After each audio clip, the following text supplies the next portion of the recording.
What's the most ruthless revenge you've gotten on a fellow gamer?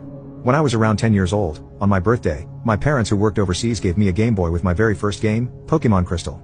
I loved the game so much that I brought it everywhere I went, including school. Whenever it was recess, I just stayed in the classroom, playing away. Fast forward to the last day of the year before our summer break. Although we don't do any work on the last day of school, we still have recess. On this day, my teacher asked me to play with the other kids outside instead of playing my game. I obeyed, put my Game Boy in my backpack, and went outside. I didn't touch my Game Boy for the rest of the school day, and as I got home, I realized that it was not in my backpack.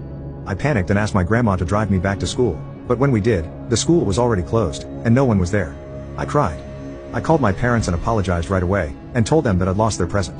They did scold me, but they knew that I took great care of the device, so they sent me another one with the same game. I was so appreciative of the new one that I put a little more security in it.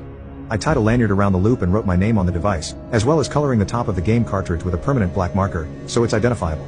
I also promised them that I will not bring my Game Boy to school ever again. Fast forward to the beginning of the year, and as soon as I entered the yard of the school, I noticed that a couple of students were in the corner playing their own Game Boy.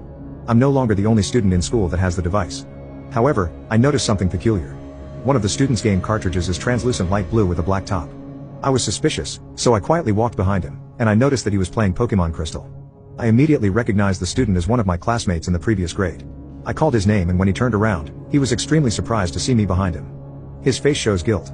He stood up facing me and immediately hid his device behind his back. I immediately confronted him and outed him out in front